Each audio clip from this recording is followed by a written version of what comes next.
사무엘상과 사무엘하. 현대 성경에는 이 둘이 나눠져 있지만 실은 분량 때문에 나눈 것뿐 원래는 하나의 일관된 이야기인데요. 이 영상에서는 사무엘상을 다루겠습니다.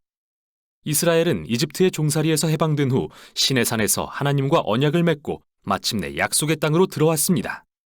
그 땅에서 이스라엘은 하나님께 신실하고 언약의 계명에 순종해야 했지만 사무엘상 앞에 나오는 사사기에서 보듯 이스라엘은 완전히 실패하고 맙니다. 도덕적 혼란의 시기에 이스라엘에 지혜롭고 신실한 지도자가 필요했던 거죠. 바로 이 책이 이 필요에 답을 줍니다. 사무엘 상하의 이야기는 세 주요 인물에 초점을 맞추는데요.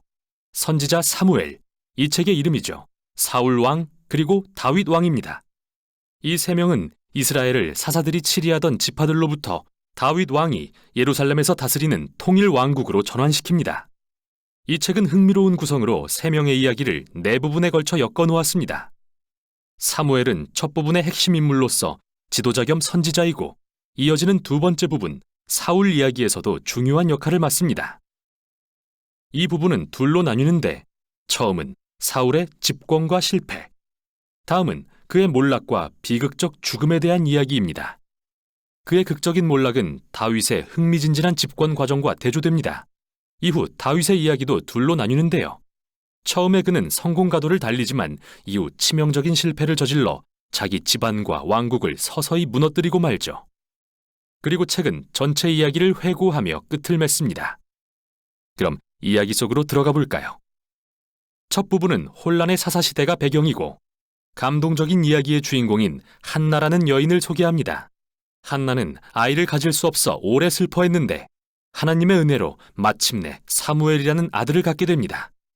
기쁨에 찬 한나는 이 장에서 놀라운 시로 노래합니다. 그녀의 시는 하나님이 어떻게 교만한 자를 낮추시고 겸손한 자를 높이시는지, 어떻게 비극과 인간의 악에도 불구하고 역사 속에서 자신의 목적을 이루시는지, 또 언젠가 자신의 백성을 위해 기름 부음 받은 왕을 세우실 일에 대해 노래합니다. 한나의 시가 서두에 배치된 이유는 이 핵심 주제들이 이야기 전체에 걸쳐 등장하기 때문이죠.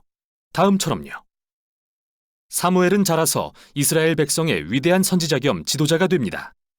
그 당시 최대의 적수였던 블레셋과의 결정적인 전투에서 이스라엘은 교만하여 기도로 하나님의 도움을 구하는 대신 언약궤가 마법처럼 승리를 줄 거라 믿고 그걸 들고 전쟁에 나갑니다. 이러한 교만한 생각 때문에 하나님은 이스라엘을 패하게 하시고 그들은 언약궤를 빼앗기고 말죠. 블레셋 사람들이 언약궤를 자신들의 신인 다곤 신전에 두자 이스라엘의 하나님은 블레셋과 다곤 신을 군대가 아닌 전염병으로 물리치십니다.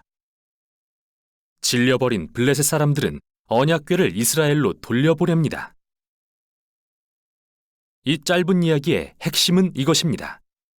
하나님은 이스라엘의 전리품이 아니시며 블레셋뿐 아니라 자기 백성의 교만도 낮추십니다. 이스라엘이 하나님의 언약의 복을 경험하고 싶다면 늘 겸손히 순종해야 하는 거죠. 다음은 긴 이야기입니다. 이스라엘 백성이 사무엘에게 말합니다.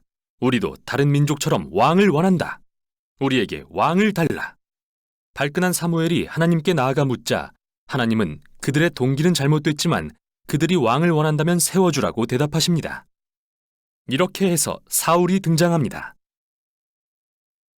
사울은 전도 유망했으나 비극적인 인물입니다.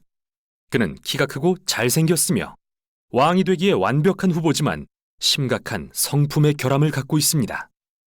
부정직하고 청렴하지 않았으며 자기 실수를 인정할 줄 몰랐는데요. 그는 이런 결점들로 인해 결국 몰락합니다. 그는 초반에 일부 전투에서 승리했지만 마음속의 깊은 결함들은 그가 결국 하나님의 계명을 뻔뻔하게 어기고 왕의 자격을 잃게 만들죠. 늙은 사무엘은 이런 사울과 백성을 대하여 경고합니다. 하나님 앞에 겸손하며 신실한 왕만이 이스라엘에 유익하며 그렇지 않은 왕들은 멸망을 초래할 것이다. 그리고 사울에게는 하나님이 그를 대신해 새로운 왕을 세우실 거라고 알려줍니다. 그 후 사울의 몰락이 시작됩니다. 동시에 하나님은 새로운 왕을 세우려고 막후에서 일하고 계십니다. 보잘것없는 양치기 소년 다윗. 왕과는 가장 거리가 멀어 보이죠. 그러나 유명한 다윗과 골리앗 이야기에서 우리는 하나님이 다윗의 집안이 아닌 그의 순전하고 겸손한 믿음을 보고 택하셨다는 걸 알 수 있습니다.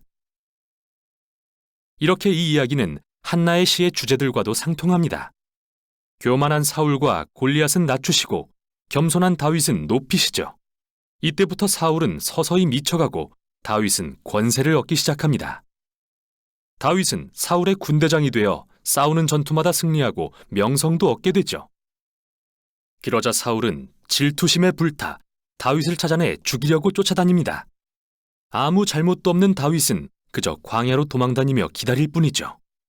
여기서 다윗의 진면목이 드러나는데요. 여러 번 사울을 죽일 기회가 있었지만 죽이지 않았고 사울의 악에도 불구하고 하나님이 자기 백성을 위해 왕을 세우실 것을 믿습니다.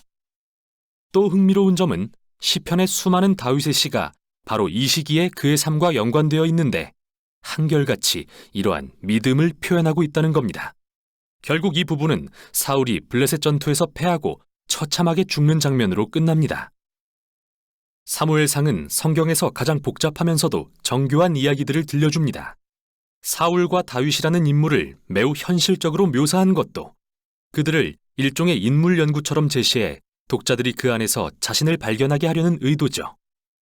사울의 이야기는 우리에게 나의 성품의 결함이 나와 주변 사람들을 어떻게 해야 하는지 돌아봐야 한다고 경고합니다. 우리는 하나님의 도우심을 받아 겸손히 나의 어두운 면을 다루어 사울처럼 되지 않아야 할 것입니다.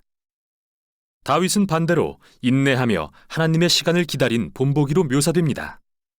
그는 광야에서 사울에게 쫓겨 도망다니는 중에 하나님이 자기를 버리셨다고 생각할 이유가 충분했지만 그러지 않았죠.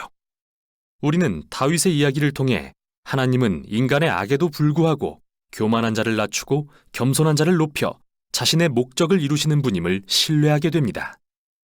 여기까지가 사무엘상입니다.